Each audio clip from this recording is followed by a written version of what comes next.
Okay, look, he is the former governor of Minnesota, and now Jesse Ventura is hosting the second season of Conspiracy Theory. It's an awesome show, and it's on Tru TV. He is standing by. He's going to join me live. You never know what he's going to say, never at a loss for words. Jesse Ventura next. Okay, my next guest talked to Joy Behar just hours after her big blow-up with Bill O'Reilly on The View, and he told Joy what he thought about the planned Islamic Cultural Center and mosque planned near the World Trade Center site, the former World Trade Center site in New York. Take a listen. Yeah. Well, let me say this about the mosque. Excuse me. The Constitution says they can do it. It ends there. You cannot subject the Constitution to a popularity poll. All right, in case you don't recognize him, I'm sure everyone does. That's former Minnesota Governor Jesse Ventura. And Conspiracy Theory, here it is right here. That's the name of his show on Tru TV, the second season about to start. There he is. He sent it to me. Oh, there he goes, right there. All right, so listen, Governor, you called it a popularity poll. But it's true, though, that most Americans we polled don't want the center built. So should we ignore that? Yes, we should, because people need to remember the Constitution and the Bill of Rights should be written in stone. You cannot subject them to popularity. They are there to protect unpopular things, like the First Amendment. The First Amendment is to protect unpopular speech simply because popular speech doesn't need to be protected. It's as simple as that. And you can't, you know, bend the Constitution to the blowing winds of whatever polls might say. Otherwise, it's a worthless, useless document, which in many ways they're turning it into that anyway. Okay, well, listen, what about people who say, you know, these are extraordinary circumstances. What happened on 9/11? So many people died there. And we have to be respectful of especially the families the victims who died there. We should be more respectful of that. And even the president said, you know, I'm not going to comment on the wisdom of it, but they certainly have the right. So, you know. But what's the problem? I mean, Timothy McVeigh, I assume, was a Christian, and he did an act of terrorism. Would they then remove all Christian churches from around Oklahoma City because it happened to have been a Christian that did it?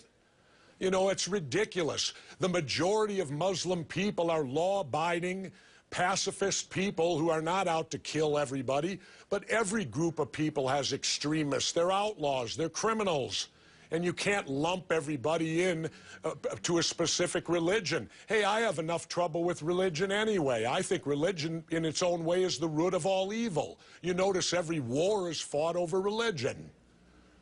Wow, that's a pretty subversive statement, Governor. I don't care. It's the truth. It isn't subversive. Look at the facts. Okay, listen, let's go back. Let's go to everybody in the studio is like looking at me going, wow. So listen, let's talk more about this. Bill O'Reilly, here's what he said. He said, Muslims killed us on 9/11. Is that not true? Do you find that not to be the fact? Well, first of all, I investigate 9/11, and I have a lot of questions about 9/11. And, you know, the government and what they told us about 9/11 is strictly a theory also. What have they proven? I ask you this. We're a country by the rule of law. It's been 9 years now since 9/11. Why hasn't bin Laden been indicted for what he did? And you don't have to have him captured to indict him. That means the government comes forward with their evidence, presents it to a jury of citizens like us. If there's enough evidence, they do an indictment for murder. Why hasn't that been done? Listen, we're going to talk a little bit more about... Why hasn't the system been followed? We're going to talk more about conspiracy theories in your show specifically. I want one more question on this topic, and then we're going to move on.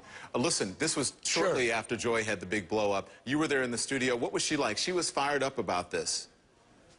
Well, Joy always gets a little fired up. She's got a great personality. She's much like me. When you bring up a subject that I'm passionate about, I get fired up too because I have an opinion and I'm not afraid to express it. I hope the First Amendment still exists in this country.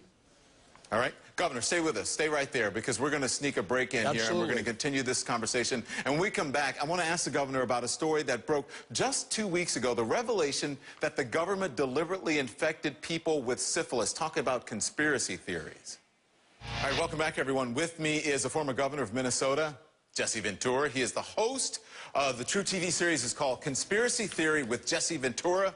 Governor, let me play a clip from your show real quick. The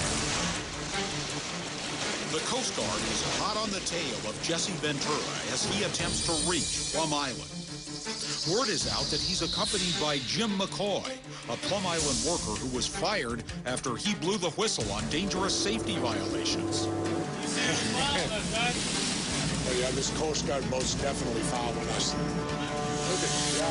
What do they think you're going to do? We got the Coast Guard behind us. We got these guys there. What the hell? I used to be a governor. What do they think I am, a terrorist? Okay, Governor, so here's a question. I don't want to give it away because it premieres tonight. You'll have to tell me the time.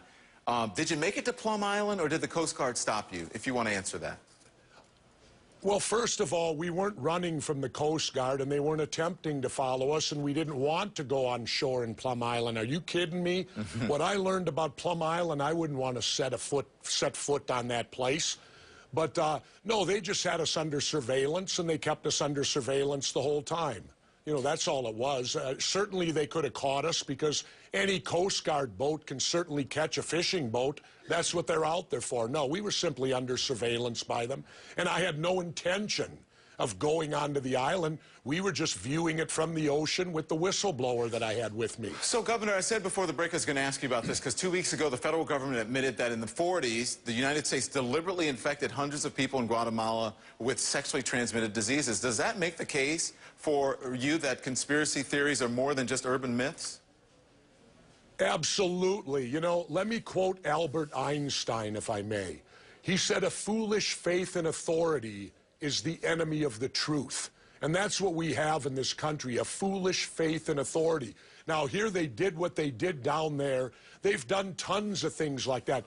What got me so angry is when I was teaching at Harvard in 2004, McNamara came through and admitted the Gulf of Tonkin incident never happened. Another false flag operation to get us into war, where 58,000 of us died in Vietnam and probably 1.5 million Vietnamese, who knows? But it was all based upon something they made up. What about the black people who they used to infect with syphilis and things like that? People better wake up to the fact that government can be evil. If you don't believe me, go talk to the Germans about it. That's what you say. Your show asserts a lot that government's involved in most of these conspiracies. But one company, I want to talk to you, if you can quickly answer this, because I want to ask you something after this. One company's name comes up a lot. Well, when I'm getting involved in these things and the conspiracy starts to build, the name that surfaces all the time, or not all the time, but probably 60 to 70% of the time, is Halliburton. Halliburton is somehow there. Like take the oil spill down in New Orleans. The biggest company in America that cleaned up oil spills was called Boots and Coots out of Houston, Texas. Yeah. 3 weeks before the oil spill happened, they were bought out by Halliburton.